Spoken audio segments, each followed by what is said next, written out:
Halo, nama saya Sania Kristiani Berhitu dengan NIM 2023796062. Di pertemuan kelima hari ini, aku akan membahas tentang tugas kelima dari mekanika tanah kedua dengan berjudul penurunan. Mari kita bahas apa itu penurunan. Hari ini kita akan membahas tentang penurunan tanah atau settlement, yang merupakan perubahan ketinggian tanah akibat pembebanan. Apa saja penyebab dan bagaimana cara menghitungnya? Mari kita bahas. Mari kita masuk ke definisi dari penurunan tanah. Jadi, tanah yang dibebani akan mengalami regangan atau penurunan settlement karena perubahan susunan tanah atau pengurangan rongga pori atau air di dalam tanah. Penurunan total tanah adalah jumlah regangan sepanjang kedalaman lapisan. Penurunan akibat beban terdiri dari penurunan segera, intermediate settlement, dan penurunan konsolidasi.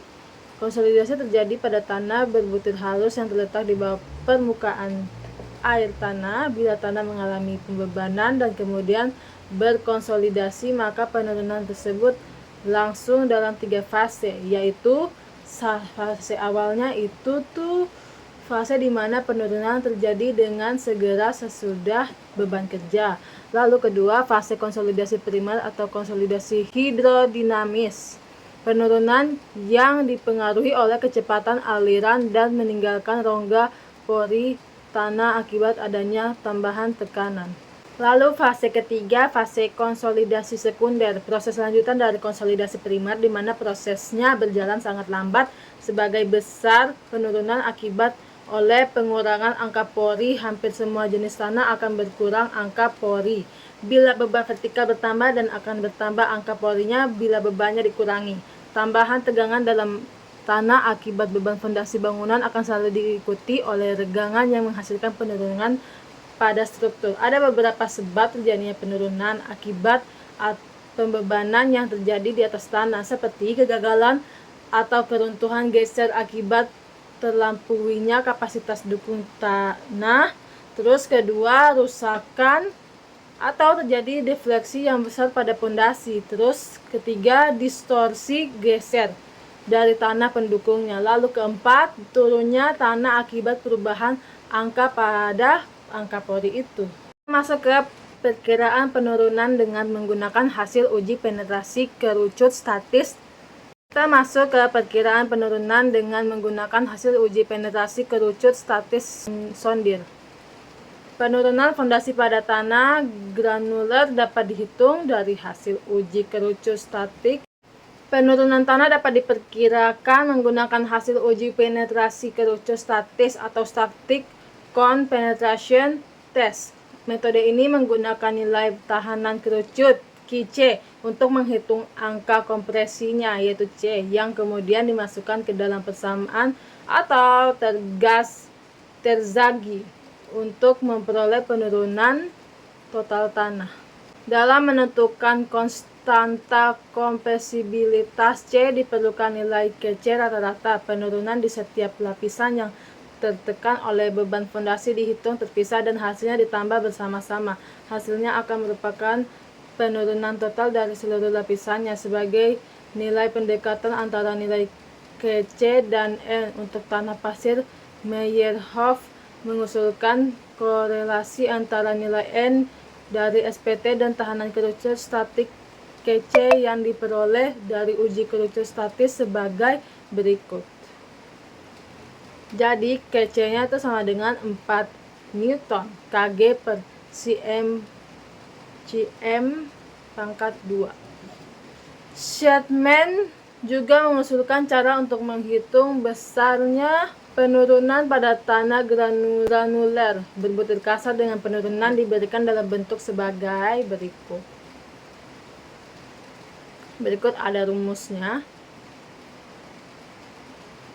Seperti C1 itu faktor koreksi kedalaman, C2-nya itu faktor rangkak atau creep.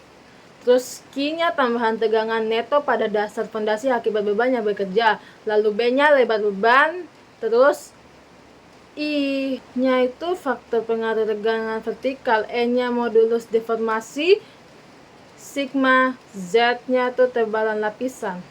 Lalu modulus deformasi diperoleh dari perkalian nilai tahanan kerucut Qc dengan faktor empiris. Hubungan N dan Qc disarankan sebagai berikut. Lanau berpasir dan pasir berlanau sedikit kohesif. N-nya 2 Kc, lalu pasir bersih halus sampai sedang, pasir sedikit berlanau, N-nya 3,5 Kc, pasir kasar dengan pasir sedikit kerikil, Newtonnya S 5 Kc, kerikil berpasir dan kerikil N 6 Kc. Sebagai contoh soal, di sini fondasi bangunan dirancang dengan menggunakan hasil uji kerucut statis. Hasil pengujiannya seperti yang diperlihatkan dalam gambar. Beban terbagi rata pada dasar fondasi K sama dengan 9,5 T per M pangkat 2 berdasarkan pengamatan hasil uji kerucut statis diperkirakan dapat dipakai fondasi bujur sangkar 4,4 meter kali 4,4 meter dengan kedalaman 1,25 m. Berat volume tanah dapat dianggap sebagai seragam sebesar 1,85 T per M pangkat 3. Tentukan besarnya penurunan akibat beban fondasi dengan cara A dan B. Ada A, Debert dan Marten, terus B, Schmerman. Lalu di sini kita lihat penyelesaiannya. Besarnya kompresi yang diperhitungkan adalah 2B sama dengan 2 kali 4,4 meter sama dengan 8 kali 8 meter di bawah dasar fondasi. Dengan mempertimbangkan hasil uji kerucut statis, lapisan tanah dapat dibagi menjadi 3 lapisan dengan nilai Kc yang diratakan. Terus pada kedalaman 1,25 sampai 360 m, Kc adalah 40 kg per cm kuadrat. 3,60 sampai 5,0 Kc itu 80 kg. Terus kalau 5,00 sampai 1,05 meter Kc itu 150 kg. Terus A-nya hitungan penurunan dengan cara Debert dan Marten. Tekanan overburden efektif awal di tengah-tengah tiap lapisan 1 tuh ada 2,43 kali 1,85 sama dengan 4,49.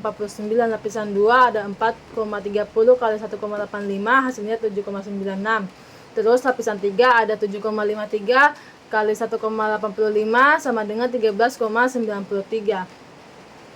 Jadi tambahan tegangan vertikal neto itu tuh semua hasilnya 0,717 kg per cm kuadrat. Hitung tambahan tekanan akibat beban fondasi pada tiap-tiap lapisan tertekan disajikan dalam tabel. Faktor pengaruh I ditentukan dengan menggunakan gambar dari 6.7 itu seperti ada tabelnya. Z itu tuh kedalaman dari dasar fondasi. Sini kita memiliki D, Z, B, L, terus B per Z atau L per Z-nya, terus ada I. Lalu ada sigma P sama dengan 41 Kn. Lalu hitungan penurunan diperlihatkan dalam tabel berikut ini. Hitungan penurunannya semuanya tuh totalnya 2,26 cm. Jadi dengan cara Debert dan Marten diperoleh S1 sama dengan 22,6 meter. Hitungan penurunan dengan cara Schmerman yang bagian B. Pada dasar fondasi digambarkan diagram Schmerman dengan tinggi diagram 2B sama dengan 8,8 meter. Diagram ini digunakan untuk menentukan I. Hitungan selanjutnya diperlihatkan dalam tabel berikut ini. Hitungannya semua tuh ada hasilnya 2,00 cm. Terus nilai-nilai C1 dan C2 diperoleh dengan cara sebagai berikut. Tekanan overburden pada dasar fondasi seperti ada hasilnya yaitu 0,8. Lalu penurunan pada waktu T sama dengan 50 tahun itu hasilnya ada 1,54.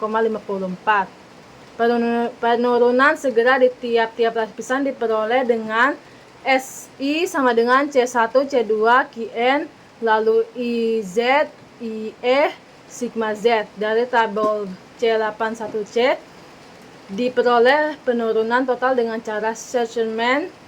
SI-nya sama dengan 2,00 cm sama dengan 20 mm. Kesimpulannya adalah dengan perhitungan ini kita mendapatkan hasil bahwa penurunan tanah akibat beban pada fondasi adalah 1,5 cm.